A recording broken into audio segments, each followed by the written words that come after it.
कैसे हो बच्चों? उम्मीद कर रहा हूँ खूब मेहनत कर रहे हो। मेहनत का फल मीठा होता है। आज के क्लास में हम लोग सीखने वाले हैं कि इंडस्ट्री और फॉरेन ट्रेड के लिए इंडिया ने क्या स्ट्रैटेजी अपनाया था from 1950 to 1990 for their development. ठीक है, बहुत ही आसान सा टॉपिक है। इसको फटाफट से खत्म करेंगे और मैं गारंटी से कह सकता हूँ 4 से 5 मार्क्स का क्वेश्चन इसमें से आपको जरूर मिलेगा। तो देखो, बहुत अच्छे से इस चीज को समझो। सबसे पहले बात करते हैं इंडस्ट्रीज की। तो इंडस्ट्रीज का इंपॉर्टेंस क्या है, क्यों इंडस्ट्रीज इतने इंपॉर्टेंट है? बिकॉज इसे AP centre of economic growth माना जाता है। तुम सबको पता है इकोनॉमिक ग्रोथ का मतलब होता है जीडीपी बढ़ना। ठीक है, तो जितना ज्यादा इंडस्ट्रियलाइजेशन करोगे उतना ज्यादा गुड्स एंड सर्विसेज प्रोड्यूस होगा और तुम्हारा जीडीपी क्या होगा? बढ़ेगा। दूसरा इंपॉर्टेंस क्या है? Sources of employment. ऐसी एग्रीकल्चर में उस समय बहुत ज्यादा बर्डन था, तो इंडस्ट्रियलाइजेशन जरूरी था ताकि एम्प्लॉयमेंट अपॉर्चुनिटीज बढ़े और लोगों को एक दूसरा मौका मिले दूसरे जगह एम्प्लॉयमेंट का। ठीक है। Sources of mechanised means of farming. Mechanised means of farming का मतलब होता है ट्रैक्टर से फार्मिंग करो, टूल्स एंड इंप्लीमेंट्स यूज करो। और ये तभी पॉसिबल है जब इंडस्ट्रियलाइजेशन होगा। ट्रैक्टर तो हवा में बनेगा नहीं, इंडस्ट्रीज में बनेगा। इंफ्रास्ट्रक्चरल ग्रोथ, जैसे जैसे इंडस्ट्री ग्रोथ होता है बैंकिंग सेक्टर ग्रो होगा, ट्रांसपोर्टेशन ग्रो होगा, कम्युनिकेशन ग्रो होगा, इंश्योरेंस ग्रो होगा, एजुकेशन ग्रो होगा। तो देख लो, इंडस्ट्रियलाइजेशन के साथ साथ इंफ्रास्ट्रक्चर भी ग्रो करता है। ग्रोथ ऑफ सिविलाइजेशन, लोगों को जॉब मिलेगा, एम्प्लॉयमेंट मिलेगा, लोगों के जेब में पैसे आएंगे, उनका स्टैंडर्ड ऑफ लिविंग बढ़ेगा। तो I think importance of industries is very clear to you. चलो अब आगे बढ़ते हैं। वेरी वेरी इंपॉर्टेंट, मैं यहां पे लिख देता हूं, इससे समझ लो क्वेश्चन आ गया। ठीक है, देख क्या है। Need for direct participation of state in industrial development. State का मतलब होता है सेंट्रल गवर्नमेंट। स्टेट का मतलब होता है सेंट्रल गवर्नमेंट। तो क्या जरूरी था कि देखो, उस समय जब भारत आजाद हुआ था तो हमारे पास प्राइवेट सेक्टर भी थे और पब्लिक सेक्टर भी था। आपने पढ़ा है, मिक्स्ड इकोनॉमी था। तो पब्लिक सेक्टर को ही आगे क्यों आना पड़ा इंडस्ट्रियलाइजेशन के लिए, इंडस्ट्री के ग्रोथ के लिए इनको क्यों आना पड़ा? ये क्वेश्चन हमेशा से फेवरेट क्वेश्चन रहा है सीबीएसई का। ये आने वाला है, तो बहुत ध्यान से समझना। सबसे पहला, लैक ऑफ कैपिटल। यानी प्राइवेट सेक्टर था तो सही, लेकिन जो हमें कैपिटल गुड्स इंडस्ट्रीज बनाने थे, iron and steel, electricity, power, ऐसे बड़े बड़े इंडस्ट्रीज जो बनाने थे, इसके लिए जो इतना कैपिटल चाहिए था वो प्राइवेट सेक्टर के पास लैकिंग था, उतना नहीं था। इसलिए पब्लिक सेक्टर को पहले आना पड़ा। दूसरा, लैक ऑफ इंसेंटिव। यानी प्राइवेट सेक्टर को ऐसा लगा कि यार इंडिया तो गरीब कंट्री है, अगर हम बिजनेस करेंगे तो गुड्स एंड सर्विसेज जो हम प्रोड्यूस करने वाले हैं उसका तो डिमांड ही नहीं होगा, लोग तो खरीद ही नहीं पाएंगे, लोग तो यहाँ के गरीब है, तो हमें प्रॉफिट ही नहीं होगा। तो इसे कहते हैं लैक ऑफ इंसेंटिव। उनको प्रॉफिट नहीं दिखा प्राइवेट सेक्टर को, इसलिए पब्लिक सेक्टर को आना पड़ा। तीसरा, growth with social justice. Public sector को, गवर्नमेंट को ये डर था कि कहीं प्राइवेट सेक्टर कर दिए तो फिर जो है मोनोपोली क्रिएट हो जाएगा, यानी ये लोग मनमानी करेंगे, प्राइसेस बढ़ा देंगे, गरीब आदमी नहीं खरीद पाएगा, तो सोशल जस्टिस कहीं ना कहीं पे हर्ट होगा। तो इसलिए पब्लिक सेक्टर को आगे आना पड़ा। तो ये 3 पॉइंट्स मुझे उम्मीद है आप सीख गए, बहुत इंपॉर्टेंट है बोर्ड्स के लिए। नेक्स्ट है इंडस्ट्री पॉलिसी रेजोल्यूशन 1956। इसमें क्या होता है? देखो, कोई भी सक्सेसफुल व्यक्ति से पूछो ना, वो पहले कोई भी काम करने से पहले रेजोल्यूशन लेता है, ये ठान लेता है कि मुझे ये करना है। तो इंडस्ट्रियलाइजेशन के लिए भी हमारी सरकार ने रेजोल्यूशन बनाया। क्या क्या बनाया? सबसे पहला, 3 फोल्ड क्लासिफिकेशन ऑफ इंडस्ट्रीज, यानी इंडस्ट्रीज का 3 हिस्सा किया। पहला, फर्स्ट कैटेगरी में रखा ऐसे इंडस्ट्रीज को which is established and developed by public sector, जो गवर्नमेंट सेक्टर डेवलप करेगी। सेकेंड कैटेगरी में jointly by public and private sector, दोनों मिलकर करेगी। और थर्ड कैटेगरी में established and developed by private sector only. ठीक है, इसे कहते हैं 3 फोल्ड क्लासिफिकेशन ऑफ इंडस्ट्रीज। दूसरा, इंडस्ट्रियल लाइसेंसिंग। इंडस्ट्रियल लाइसेंसिंग का मतलब होता है कि अगर आपको कोई इंडस्ट्री लॉन्च करना है, कोई भी बिजनेस करना है, तो पहले आपको गवर्नमेंट से क्या करना होगा? लाइसेंस लेना पड़ेगा, उनका परमिशन लेना पड़ेगा। गवर्नमेंट ने ऐसा इसलिए किया ताकि कोई भी नया आदमी आए और कहे कि मुझे साहब इंडस्ट्री लगाना है, तो गवर्नमेंट उसको फोर्स कर सके कि आप बैकवर्ड रीजन्स में जाकर के इंडस्ट्री बैठाइए, ताकि वहां के लोगों का जिंदगी सुधार हो, वहां के लोगों को रोजगार मिले। इसलिए ये चीज गवर्नमेंट ने किया। ठीक है। दूसरा, गवर्नमेंट लाइसेंसिंग सिस्टम क्यों किया? इसलिए किया कि जो प्राइवेट सेक्टर है वो अपना मनमानी ना कर सके, गवर्नमेंट के हाथों में कंट्रोल रहे कि तुम कौन सा प्रोडक्ट बनाओगे वो गवर्नमेंट बताएगा, तुम इसका प्राइस क्या रखोगे गवर्नमेंट बताएगा। इसलिए गवर्नमेंट ने ये इंडस्ट्रियल लाइसेंसिंग सिस्टम आईपीआर 1956 में लाया। तीसरा, industrial soaps and concessions. Government ने लालच दिया इंडस्ट्रियलिस्ट को कि अगर आप बैकवर्ड रीजन्स में ये सारा इंडस्ट्रीज बनाओगे तो हम आपको टैक्स हॉलीडेज देंगे, यानी टैक्स में छूट देंगे, हम आपको सब्सिडीज देंगे, हम आपको इलेक्ट्रिसिटी एंड पावर फ्री कर देंगे। तो इसे कहते हैं इंडस्ट्रियल सोप्स एंड कंसेशंस। और ये आईपीआर से ही हमारा सेकेंड 5 ईयर प्लान जो है वो लॉन्च हुआ।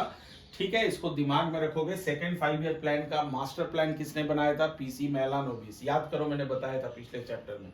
तो इतना चीज आपको ना इंडस्ट्रीज के बारे में दिमाग में रखना है। इसमें ये और ये दोनों बहुत इंपॉर्टेंट है। अब आता हूं छोटे इंडस्ट्रीज में। छोटे इंडस्ट्रीज में जिसको कहते हैं स्मॉल स्केल इंडस्ट्रीज, इसका कॉन्सेप्ट क्या है? स्मॉल स्केल इंडस्ट्रीज, देखो सबसे पहले 1950 में जब स्मॉल स्केल इंडस्ट्रीज के बारे में हमने तय किया, छोटे मोटे इंडस्ट्रीज, तो उसमें मैंने ऐसे इंडस्ट्रीज को स्मॉल स्केल इंडस्ट्रीज कहा हम लोगों ने जिसमें maximum investment in asset is 5 lakh. यानी जो प्लांट एंड मशीनरी, हर एक इंडस्ट्री के लिए प्लांट एंड मशीनरी चाहिए होता है, तो मैक्सिमम आप प्लांट एंड मशीनरी पे कितना खर्च कर सकते हो? 5 लाख। तो सर काम करेगा कौन? तो काम आप कराइए लेबर से, वर्कर से। यानी इंटेंशन ये रहता है स्मॉल स्केल इंडस्ट्रीज फॉर्मेशन में कि ज्यादा से ज्यादा लोगों को एम्प्लॉयमेंट मिले और मशीन से आप कम काम कराओ। तो वही चीज बढ़ा करके अभी देखो नाउ, अगर अभी की बात करूं मैं, तो 1 करोड़ रुपया अभी वो लिमिट सरकार ने कर दिया। यानी अगर आप स्मॉल स्केल इंडस्ट्रीज कहलाना चाहते हो तो आपका प्लांट एंड मशीनरी का लिमिट कितना होना चाहिए? 1 करोड़।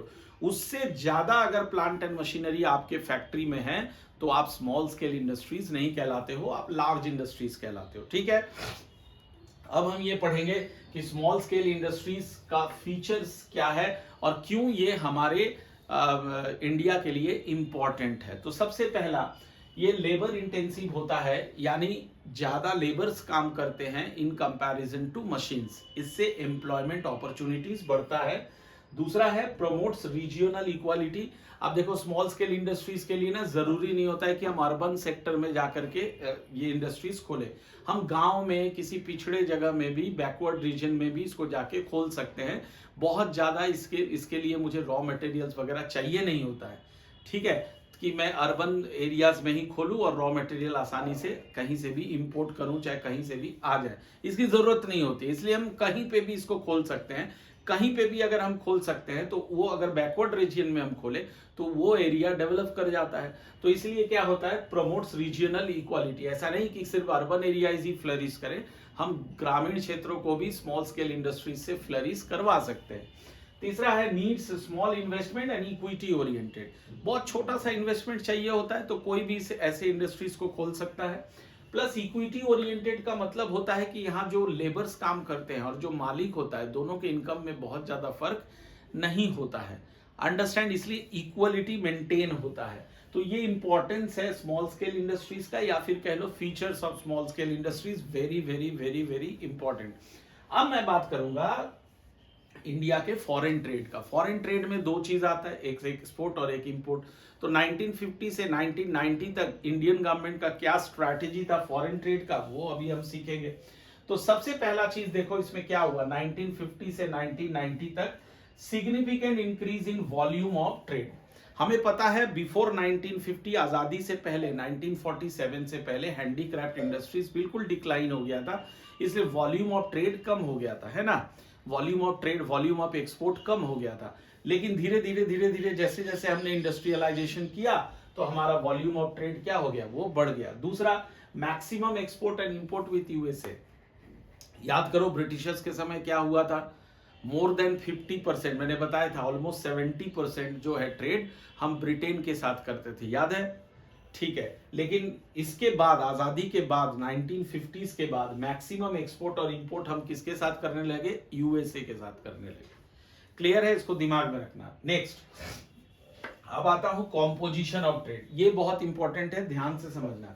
1950 टू 1990 के बीच में कॉम्पोजिशन ऑफ ट्रेड मतलब ऐसा कौन कौन सा गुड्स है जो हम इंपोर्ट करते हैं, कौन कौन सा गुड्स है जो हम एक्सपोर्ट करते हैं, उसी का डिटेल्स यहाँ पे अभी हम लोग पढ़ेंगे। तो सबसे पहला पॉइंट है decline in export of agricultural product. Agricultural product जो हम पहले बहुत ज्यादा एक्सपोर्ट किया करते थे, याद करो वो रॉ मटेरियल था ब्रिटेन के लिए, तो बहुत ज्यादा एक्सपोर्ट होता था, वो अब हमने कम कर दिया। कारण क्या है? कारण क्या है? तो यहां से देखो, use of raw material for domestic industries. अब हम अपने यहाँ के इंडस्ट्रीज को डेवलप कर रहे थे, इसलिए उन रॉ मटेरियल्स को भारत में ही रखना था, इसलिए एक्सपोर्ट ऑफ रॉ मटेरियल कम हो गया।